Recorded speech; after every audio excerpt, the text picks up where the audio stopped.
بسم اللہ الرحمن الرحیم۔ السلام علیکم، میں ہوں چودھری رفیق پسوال۔ آج ہم بات کریں گے کہ کبھی کبھی زندگی میں خاموش رہنا انسان کے لیے کتنا ضروری ہوتا ہے۔ اگر ہم دوسروں کی کڑوی باتوں پر خاموش رہنا سیکھ جائیں تو ہم بہت ساری پریشانیوں سے بچ سکتے ہیں، کیونکہ خاموشی کی بھی اپنی ایک زبان ہوتی ہے جو بولنے سے زیادہ طاقتور ہوتی ہے۔ کہا جاتا ہے کہ خاموشیاں بہت تفصیل سے جواب دیتی ہیں۔ کچھ باتوں کا جواب تو صرف خاموشی ہوتی ہے، اور خاموشی بہت خوبصورت جواب ہوا کرتا ہے۔ خاموشیاں بے وجہ نہیں ہوتی۔ کچھ درد ایسے بھی ہوتے ہیں جو آواز چھین لیتے ہیں، اور کبھی کبھی ہماری چپ اور خاموشی کے پیچھے باتوں اور جذبوں کا پورا سمندر ہوتا ہے، مگر ہم کچھ نہیں کہہ پاتے اور نہ کچھ کہنا چاہتے ہیں، کیونکہ جس انسان پر ہماری خاموشی اثر نہ کرتی ہو اس پر ہمارے لفظ کیا اثر کریں گے۔ غصے کے پیچھے کا پیار اور ہنسی کے پیچھے کا درد اور خاموش رہنے کی وجہ کوئی سمجھ سکتا ہے۔ خاموشی اختیار کر لینا دب جانے کی علامت نہیں ہوا کرتی۔ ضبط کہتا ہے خاموشی میں بسر ہو جائے، درد کی ضد ہے دنیا کو خبر ہو جائے۔ خاموشی غصے کا بہترین علاج ہے۔ حضرت علی رضی اللہ تعالیٰ عنہ کا قول ہے کہ پریشانی خاموش رہنے سے کم، صبر کرنے سے ختم اور شکر کرنے سے خوشی میں بدل جاتی ہے۔ حضرت عمر فاروق رضی اللہ تعالیٰ عنہ فرماتے ہیں کہ خاموشی گفتگو کا سب سے بڑا فن ہے۔ اس کے علاوہ خاموشی بہت بڑی حکمت عملی بھی۔ شیخ سعدی رحمۃ اللہ علیہ نے فرمایا کہ عقل مند انسان محفل میں اس وقت تک نہیں بولتا جب تک خاموشی نہ ہو جائے۔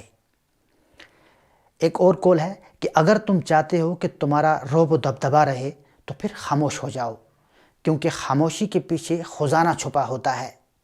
ہر بات اور ہر بندہ جواب کا مستحق بھی نہیں ہوا کرتا۔ جو انسان جتنا خاموش رہتا ہے وہ اپنی عزت کو اتنا ہی محفوظ رکھتا ہے، اور پھر جہاں آپ کی بات کی قدر نہ ہو وہاں تو خاموش رہنا ہی بہتر ہے، کیونکہ وہاں بولنے کا، لب کشائی کرنے کا انسان کو کوئی فائدہ نہیں ہوتا۔ اس کے علاوہ کمال کی بات یہ ہے کہ لفظ ہی انسان کو خاموش کر دیتے ہیں، اور لفظوں سے ہی خاموشی ٹوٹتی ہے۔ کامیاب لوگ اپنے ہونٹوں پہ دو چیزیں رکھتے ہیں، ایک تو خاموشی اور دوسری مسکراہٹ۔ خاموشی مسائل سے دور رہنے کے لیے، اور مسکراہٹ مسائل کے حل کے لیے۔ آپ نے یہ تو سنا ہی ہوگا کہ انسان زبان کے پردے میں چھپا ہوتا ہے، اور جب انسان کی عقل پختہ ہو جاتی ہے تو اس کے ساتھ ساتھ انسان کی باتیں کم ہو جاتی ہیں۔ جب انسان اپنی وقت کھو دے تو اس کے لیے بہترین پناہ بھی خاموشی ہوتی ہے، کیونکہ وضاحت کبھی سچا ثابت نہیں کر سکتی، الفاظ کبھی انسان کو اس کا کھویا ہوا مقام واپس نہیں دلا سکتے، مگر ہاں خاموشی مزید ذلیل ہونے سے انسان کو بچا سکتی ہے۔ دانائی کے 10 حصے ہیں، 9 حصے صرف خاموشی کے اندر موجود ہیں۔ کہا جاتا ہے غصے میں خاموشی کے چند لمحات پچھتاؤں کے 1000 لمحوں سے بہتر ہیں۔ برے سلوک کا بہترین جواب اچھا سلوک ہے، اور جہالت کا بہترین جواب خاموشی۔ لوگوں سے اکثر گناہ زبان سے سرزد ہوتے ہیں، اسی لیے زبان پر قابو رکھنا سب سے زیادہ ضروری ہوتا ہے۔ اگر انسان اپنی زبان گلے اور شکوے سے پاک رکھے تو انسان کو راحت اور خوشی نصیب ہوتی ہے۔ غلطیوں سے بچنے کا ایک بہترین ذریعہ خاموشی ہے۔ جاہل کے لیے حجاب اور عالم کے لیے زینت ہے۔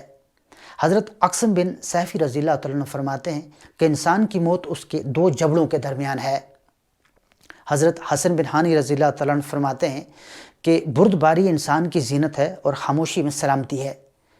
پھر جب تو گفتگو کرے تو زیادہ نہ کر۔ وہ فرماتے ہیں کہ میں خاموشی میں ایک بار بھی پشیمان نہیں ہوا، لیکن بولنے میں کئی بار پشیمان ہوا۔ جس نے خاموشی اختیار کی اس نے نجات پا لی، اور جس کو نجات مل گئی وہ دنیا اور آخرت دونوں جہانوں میں کامیاب ہو گیا۔ آج کے لیے بس اتنا ہی۔ اگر آپ نے ابھی تک ہمارا یوٹیوب چینل گولڈن ورڈز کو سبسکرائب نہیں کیا تو کر لیں، تاکہ ہماری ہر نئی آنے والی ویڈیو کا نوٹیفیکیشن آپ کو مل سکے۔ خوش رہیں اور دوسروں کو خوش رکھیں۔ ملتے ہیں اگلی ویڈیو میں کسی اور ٹاپک کے ساتھ، تب تک اللہ حافظ۔